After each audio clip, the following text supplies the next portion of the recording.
आइए प्यारे बच्चों, अब हम करते हैं लेसन 3 दो चर वाले रैखिक समीकरण युग्म की प्रश्नावली 3.1 का क्वेश्चन नंबर 2। क्वेश्चन नंबर 2 में इन्होंने मुझे कहा है कि क्रिकेट टीम के एक कोच ने 3,900 रुपये में 3 बल्ले तथा 6 गेंदें खरीदी। बाद में उसने एक और बल्ला तथा इसी प्रकार की 3 गेंदें 1,300 रुपये में खरीदी। इस स्थिति को बीजीय गणित तथा ज्यामितीय रूप में व्यक्त कीजिए। तो मुझे इसे बीजीय गणितीय में, जिस तरह से हमने पिछला सवाल किया था, और ज्यामितीय रूप अर्थात ग्राफिक्स रूप में मुझे व्यक्त करना है। तो क्वेश्चन को हमने अच्छी तरह से पढ़ लिया है। इन्होंने मुझे कहा है कि क्रिकेट टीम का कोच है जिसने 3,900 रुपये में 3 बल्ले खरीदे।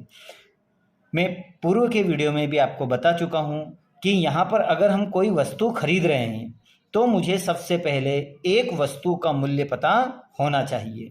अगर मुझे एक वस्तु का मूल्य पता है तो मैं बड़ी आसानी से 3 वस्तु या 6 वस्तुओं के मूल्य को बता सकता हूँ। उदाहरण के लिए, जैसे मेरे पास ये पेन है, अगर मुझे इस एक पेन का मूल्य पता है तो मैं 2 या 2 से ज़्यादा पेन बड़ी आसानी से खरीद सकता हूँ। और अगर मुझे इस एक पेन का ही मूल्य पता नहीं है तो फिर मैं 2 या 2 से ज़्यादा पेन नहीं खरीद सकता। तो ठीक उसी तरह से मुझे यहाँ सबसे पहले एक बल्ले तथा एक गेंद का मूल्य पता लगाना होगा। तो जैसे उदाहरण के लिए मैं मान लेता हूँ कि मेरे पास एक बैट है और एक गेंद है। तो मेरे पास में इन्होंने बोला है कि मान लूँ कि मेरे पास में 3 बल्ले उसने खरीदे हैं। तो सबसे पहले मैं मान लेता हूँ कि एक बल्ले की कीमत मेरे पास x रुपये है, x रुपये है, और एक गेंद की कीमत बराबर y रुपये है। तो अब क्रिकेट टीम का जो कोच है वो 3 बल्ले खरीद रहा है। तो जब एक बल्ले की कीमत x रुपये है तो 3 बल्ले की कीमत कितनी होगी? 3x। और एक गेंद की कीमत अगर y रुपये है तो 6 गेंद की कीमत कितनी होगी? तो आपके पास में 6y होगी। और जब इन दोनों को आप परचेस कर रहे हो, दोनों को आप खरीद रहे हो, तो टोटल रुपए आप कितने दे रहे हो? तो आप दे रहे हो 3,900 रुपये। तो यह तो आपकी बन गई इक्वेशन नंबर फर्स्ट। बड़ी आसानी से आपने बना ली। ठीक उसी तरह से बाद में उसने एक और बल्ला खरीदा तो आपने एक बल्ले की कीमत x रुपये मानी। उसी तरह से उसी प्रकार उसने 3 गेंद और खरीदी। तो जिस तरह से तुमने एक गेंद की कीमत y रुपये मानी है तो 3 गेंद की कीमत y रुपये। और जब इन दोनों को खरीदा आपने तो टोटल रुपये आप कितने दे रहे हो उसे? तो आप दे रहे हो 1,300 रुपये। तो ये बन गई आपकी समीकरण नंबर 2। तो समीकरण 1 और 2 हम इस तरह से बनाएंगे जो आप बहुत ही आसानी से यहाँ से इस चित्र के द्वारा सीख चुके होंगे। अब इसे प्रैक्टिकल करके देखें। तो यहाँ पे लिखें अपन की माना सबसे पहले कि माना एक बैट की कीमत x रुपये तथा एक गेंद की कीमत y रुपये।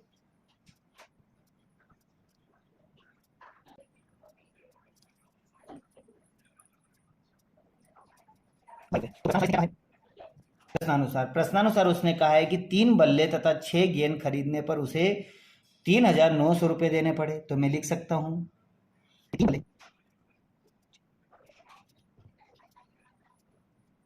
तो 3 बल्ले और 6 गेंदों की कीमत कितनी है हमारे पास? 29 रुपये है।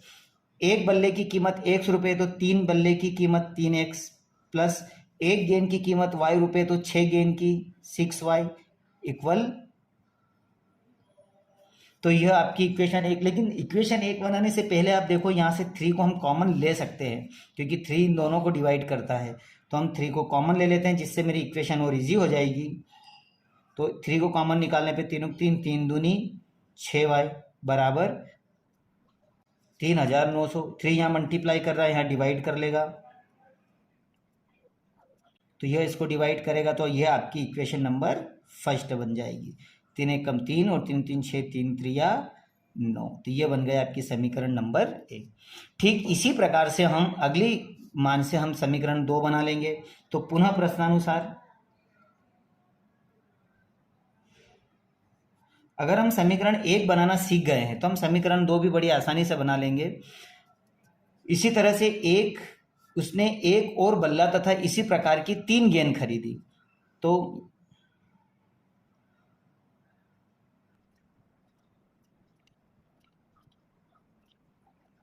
तो एक बल्ले तथा 3 गेंदों की कीमत 1300 रुपये। तो एक बल्ले की कीमत आपने 100 रुपये मानी और एक गेंद की कीमत आपने y मानी है, लेकिन आपने 3 गेंद खरीदनी है तो 3y हो गई बराबर 1300। तो यह हो जाएगी आपकी समीकरण नंबर 2। तो इस तरह से बीजीय गणितीय के आधार पर मैंने समीकरण 1 और 2 दोनों बना लिए हैं। अब इस समीकरण 1 और 2 को मुझे ज्यामितीय रूप अर्थात ग्राफिक्स रूप में इसको कन्वर्ट करना है। तो जब मैं इसे ग्राफिक रूप से कन्वर्ट करूंगा तो इससे मैं इसके बिंदु निकालूंगा x और y के। तो अब हम सीखते हैं इसके बिंदु निकालना। तो आइए बच्चों, अब हमने इस क्वेश्चन से समीकरण 1 और 2 तो बना ली है। अब इन समीकरणों से मुझे x और y के निर्देशांकों को निकालना है, जो इसके पहले के वीडियो में हम बहुत ही अच्छी तरीके से सीख चुके थे। तो अब यहाँ पर हम देखते हैं कि यहाँ पर हम इक्वेशन नंबर फर्स्ट लेते हैं। तो समीकरण 1 से मेरा x प्लस 2y बराबर बनता है 1300। अब यहाँ पर मैं या तो x का या y का किसी का भी पक्षांतरण कर सकता हूँ, लेकिन मेरी ओर से यह राय है कि जिसमें कॉफिशिएंट ना हो उसका पक्षांतरण ना करें, ताकि हमें डिवाइड की समस्या से ना गुजरना पड़े। तो हम यहाँ 2y का पक्षांतरण कर देते हैं। तो x बराबर ये होगा 1300 माइनस 2y। अब यहाँ पर हमें y के मान कंटिन्यू रखते रहना है और ऐसे रखना है कि ये इसके बैलेंस में रहे, हमारे ग्राफ से ये अंक बाहर ना हो। हमें ऐसे अंकों को चॉइस करना है और यहाँ रखने के बाद में हम इसमें से घटा देंगे और जो भी आंसर आएगा वो x के मान में लिखते चले जाएंगे। तो मैं मान लेता हूँ पहला y का मान 500, 600 और 700, ये मैंने अंक मान लिए। अब मैं इसमें कंटिन्यू रखता चला जाऊंगा। तो x बरोबर 1300 माइनस 2 मल्टीप्लाई y का मान आपने क्या माना था 500 बराबर, ये हो जाएगा आपके पास 1300 माइनस 5 5 5 दूनी 10 1000।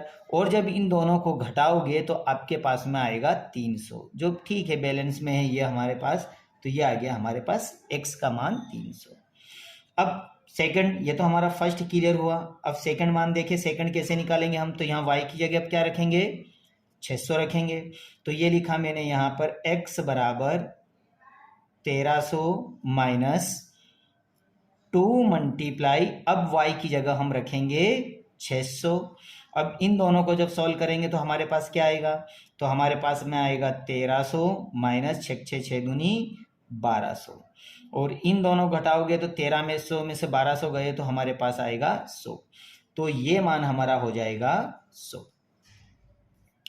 अब हमारे पास में थर्ड मान आ रहा है। थर्ड मान एक और निकाल ले, हम चाहें तो 2 मान भी निकाल सकते हैं, लेकिन कम से कम 2 मान से हमें ज़्यादा निकालना है। तो 1300 माइनस 2 मल्टीप्लाई, अब हम इस y की जगह क्या रखेंगे 700। तो इस तरह से हमारे पास में आ जाएगा 1300 माइनस 7 के साथ 7 दूनी 1400, और 14 में 100 में से 1300 गए तो माइनस 100। तो आपका अगला बिंदु आएगा माइनस 100। तो इस तरह से आपने इसके बिंदु कंटिन्यू निकालना सीख लिए। अब यहाँ पर देखें, इसके भी ठीक इसी तरह से बिंदु निकाले। अगर ये सीख गए तो हम ये भी बड़ी आसानी से कर लेंगे। तो यहाँ पर देखें इक्वेशन में x प्लस 3y बराबर 1300। अब यहाँ से हम x को रहने देते हैं, 3y का पक्षांतरण कर देते हैं। तो x बराबर 1300 माइनस 3y, ये प्लस इधर आके माइनस हो गया। अब मुझे यहाँ पे y के मान मानना है। तो y के मान अब मैं यहाँ मान लेता हूँ 300, 400 और 500, मैं कंटिन्यू मान लेता हूँ, और एक एक मान जैसे हमने यहाँ रखे थे वैसे यहाँ रख लेते हैं। तो x बराबर 1300 माइनस 3 मल्टीप्लाई 300, क्योंकि y का मान 300 है। अब इन दोनों को सॉल्व करोगे तो आपके पास में आएगा 1300 माइनस 3 3 900, और 1300 में से 900 घटाओगे आप तो आपके पास में बचेगा 400। अब ये तो हमारा फर्स्ट मान हुआ। अब सेकंड मान भी ठीक इसी तरह से, x बराबर 1300 माइनस 3 मल्टीप्लाई, लेकिन अब y की जगह तुम क्या लिखोगे, जैसे हमने y की जगह 300 लिखा था, तो अब y की क्या लिखोगे, बिल्कुल सही, ठीक 400। अब इनका मल्टीप्लाई कर दो, तो 1300 माइनस 4 4 4 दूनी 8 4 3 1200, और 1300 में से 1200 घटाओगे तो आपके पास में आएगा 100। तो इस तरह से आपके पास ये अंक हुआ हमारा 100। तो यहाँ पे ये अंक लिख ले 400 जो हमारा x का मान आया था। और थर्ड मान देखें, तीसरा मान हमारा होगा 1300 माइनस 3 मल्टीप्लाई आपने क्या माना यहाँ पर 500। तो इस तरह से 1300 माइनस 5 5 5 दूनी 10 5 3 15, और जब इन दोनों को घटाओगे तो आपके पास बचेगा 200। तो ये मान आपका निकलेगा 200, वो भी माइनस में। तो ये आपका माइनस में रहेगा। तो इस तरह से मैंने इसके बिंदु निकाल लिए हैं। बिंदु निकालने के लिए मैंने आपको समझा दिया है कैसे बिंदु हमें निकालना है, क्योंकि आगे भी आपको बिंदु निकालना है और आगे के सवालों को सॉल्व करना है। तो अब हम इसे ग्राफ में दर्शाते हैं। तो मैं अब आपके ग्राफ में इन बिंदुओं को दर्शाते बताता हूँ। आइए बच्चों, अब मैंने इसके जो बिंदु हमने निकाले थे वो ग्राफ्स के ऊपर अंकित कर लिए हैं।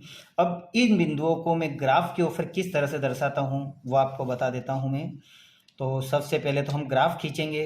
ग्राफ खींचना आपको आता ही है। ये आपको पेंसिल से बनाना है, आपको अच्छा दिखे इसलिए मैं पेन से बना रहा हूँ मैं, बाकी आप इसे पेंसिल से करें।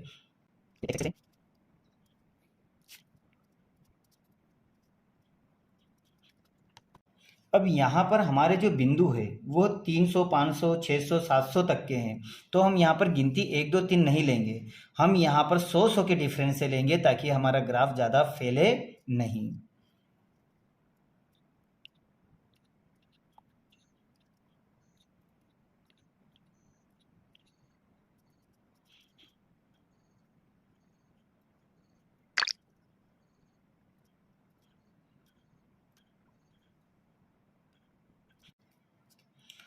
तो ये हमारी प्लस में होगी और ये हमारे जो निर्देशांक ये माइनस के होंगे एक्सेस के, ये हमारे प्लस के वाई के और ये हमारे माइनस के।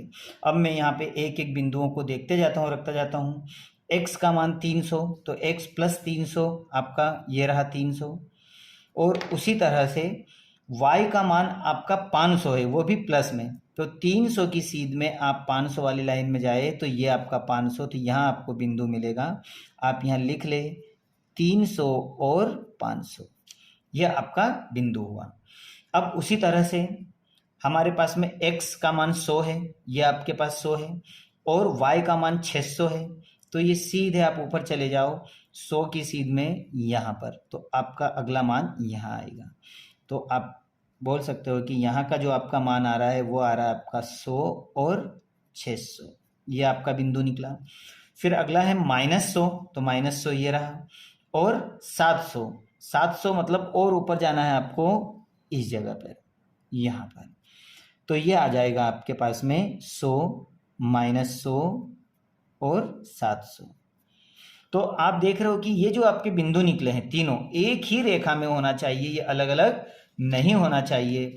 तो यहां से जाते हुए आप एक ग्राफ का निर्माण कर लीजिए। और ये किस इक्वेशन से बना है वो इक्वेशन भी यहां लिख लीजिए, 1300। अब ठीक जिस तरह से हमने ये लाइन खींची ठीक इसी से हम यहाँ पे एक लाइन और बनाएंगे। अब हमें x का मान देखना है इस इक्वेशन में। x का मान 400, तो ये हमारा 400 है, और 300 y का मान, तो 300 हमारा यहाँ पर है। तो 400 और 300 की सीध में जब हम जाएंगे तो हम यहाँ आएंगे, तो मैं लिखूंगा यहाँ पर 400 और 300। अब उसी तरह से x का मान हमारा 100 है, ये रहा x का मान 100 और y का मान 400, तो ये इस जगह पे आ जाएगा। तो हमारे पास आएगा 100 और 400। फिर अगला मान है -2 ये रहा, और 500 प्लस का है, तो यह इसकी सीध में यहाँ पे आएगा। तो ये आपका 500 और 200 की सीध में हमारा हो जाएगा, ये हो जाएगा 200 और 500। तो हम देख रहे हैं ये लाइन भी तीनों ही एक ही रेखा पर है। तो आपको ध्यान देना है कि बिंदु हमारे एक ही लाइन पे होना चाहिए, ये अलग अलग नहीं होना चाहिए। तो आप इन्हें मिला दें कुछ इस तरह से। ये हमारा इस इक्वेशन से बना है, तो आप इक्वेशन लिख लीजिए कि x प्लस 3y बराबर 1300। तो इस तरह से आपने ग्राफ के द्वारा भी इसे दर्शा दिया है। आप इसमें एक बेट और एक गेन का मूल्य भी निकाल सकते हो। जब इस लाइन को आप आगे बढ़ाओगे और बिंदुओं को भी आगे लिखते चले जाओगे, जहाँ पर ये दोनों पॉइंट कटेंगे वहाँ पर हम बता सकते हैं कि ये जिस जगह पे कट रहे हैं वहाँ पर x की जगह जहाँ पे जिस सीध में कट रहे हैं वो x, अर्थात आपके पास में एक्स का मान आपने एक बल्ला माना था, अर्थात बल्ले की कीमत आ जाएगी। गेंद का मान आपने वाई माना था, तो जो वाई की सीध में जो लाइन ये कटेगी वो आपकी गेंद की कीमत हो जाएगी। तो हम बड़ी आसानी से इसके मूल्य भी ज्ञात कर सकते हैं।